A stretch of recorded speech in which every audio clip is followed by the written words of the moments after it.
Qatar, 2022.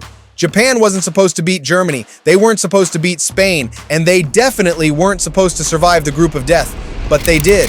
And in 2026, the giant killers are back. When Japan walked into the 2022 FIFA World Cup, the narrative was written. Nobody expected them to escape that group. Even fewer expected them to dominate it.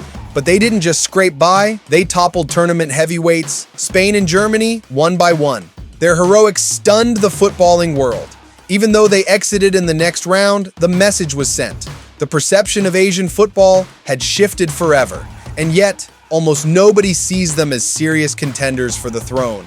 Now, as the 2026 World Cup draws near, the stakes are higher. The expectations have changed. With a squad that is more mature, more balanced, and possesses a bench deeper than ever before, Japan might just be the one team nobody wants to see in their bracket. So, let's break down the evolving identity, the chemistry, and the fearless mindset that could make Japan the biggest shock of the 2026 FIFA World Cup. The origins. To understand this rise to prominence, we have to go back. We need to trace the evolution right back to the source. Football arrived in Japan in the late 19th century, mostly through schools and universities. But for decades, it remained a ghost, a niche pursuit living in the shadow of a different giant, baseball. Baseball was the national obsession. Japan wasn't born a football nation. It had to fight for the sport. Everything they are today, the discipline, the humility, the surgical precision, it wasn't given to them. It came from building football from scratch. Then, in 1993, the spark lit the fuse. The formation of the J-League changed everything. For the first time, Japan had a fully professional domestic league. Real investment, modern coaching, community-driven clubs. But still, the world wasn't watching. Very few outside Asia noticed what was being built. The football fans had no idea what was coming next. Impact of foreign stars. Then came the teachers. Foreign stars like Zico, Gary Lineker, Michael Laudrup, and Hristo Stoichkov. They brought global attention, but more importantly, they brought world-class standards of training, discipline, and professionalism. These icons accelerated the league's technical growth and inspired a new generation. Suddenly, the domestic system began producing its own superstars. Hidetoshi Nakata, the Ballon d'Or nominee who kicked down the door in Europe. Shunsuke Nakamura, the free-kick magician who became a god at Celtic. Keisuke Honda, whose brilliance at CSKA Moscow and AC Milan made him a global household name. And Shinji Kagawa, whose heroic performances in Jurgen Klopp's Dortmund side convinced Sir Alex Ferguson to bring him to Manchester United. These players weren't just exports, they were symbols. They were proof that the J-League could create talent capable of conquering the world stage. Unknowingly, Japan was building the exact blueprint needed for 2026, Qatar, 2022. All of this progress collided on the biggest stage in 2022.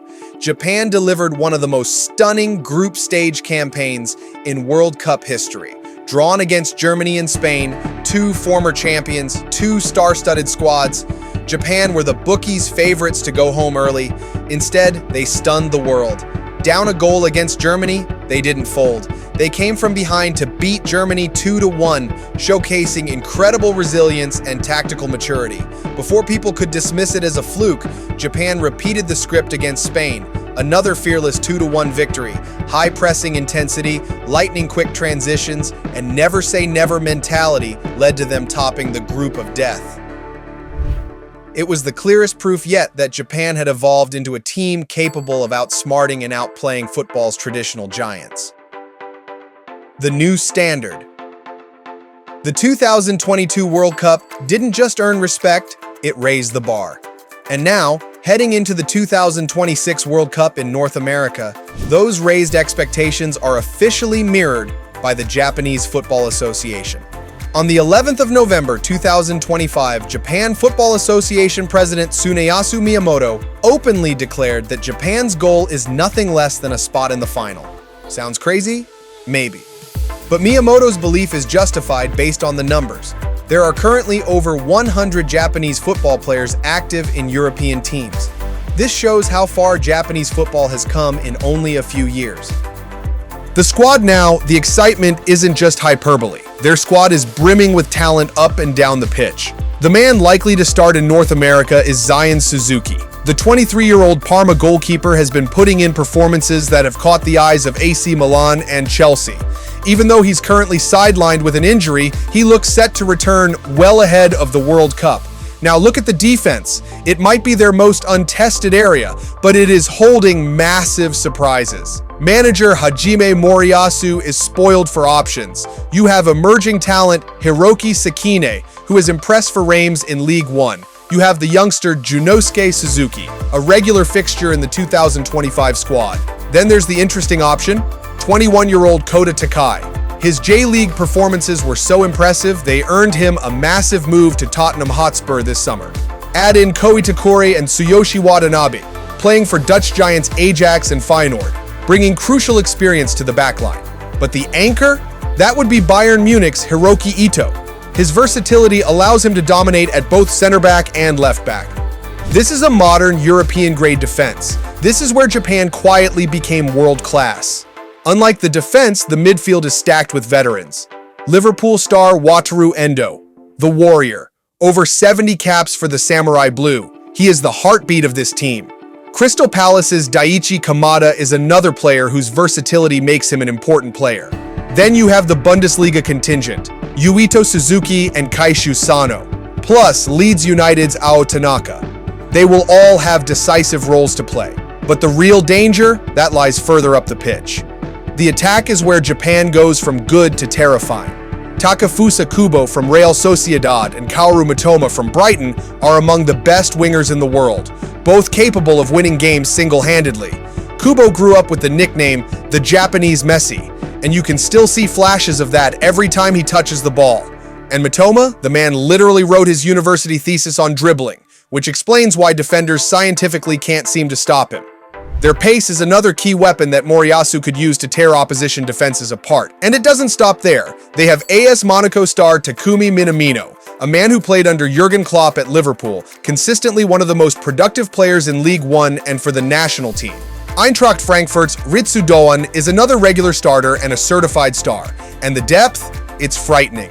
Keito Nakamura, Daisen Maeda, Ayase Ueda, and Shuto Machino, all playing in major European leagues. They're ready to come off the bench and change the game. The group now. Let's look at the one thing Japan must get right before they even dream of lifting the trophy. The group stage. Japan have been placed in Group F alongside Netherlands, Tunisia, and the winner of UEFA Playoff B, which could be Ukraine, Poland, Sweden, or Albania. On paper, this group looks balanced. In reality, it is a perfect playground for a dark horse. Because here's the twist, Japan don't just rise to the occasion against big teams, they thrive in chaos. Netherlands will enter as group favorites, and that works perfectly for Japan. Why? Because Japan loves playing the hunter, not the hunted. Tunisia will try to disrupt defensively. Japan can break that structure with pace and width.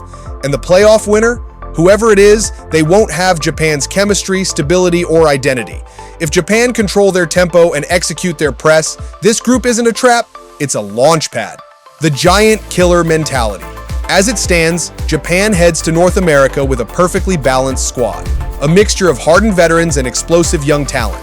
But it's not just the individuals that make Japan the dark horse of the coming tournament, it's the system. It's the experience of their long-serving manager, bringing stability and balance. It's the collective spirit, the fighting-till-the-end attitude that has become their national identity. It's the habit they have developed of slaying giants. Need proof? Japan became the first team to qualify for the upcoming World Cup. They secured their spot back in March 2025, topping a qualification group that included heavy hitters like Australia and Saudi Arabia. But the real statement came recently. Japan just beat Brazil in a friendly match after coming back from being 2-0 down. This was Japan's first ever win against the five-time world champions. The status is established. They are the ultimate giant killers. There is still time before the tournament kicks off. Japanese supporters will be desperately hoping the squad avoids any major injuries before the summer. The new 48-team format will surely change the dynamics of the tournament. But look at the recent form. Look at the unbelievable talent at their disposal. The team that shocked you in 2022 has grown up. And this time, they aren't coming to participate. They are coming to win. Do you think Japan can make history? Comment down below. And don't forget to like and subscribe to the channel.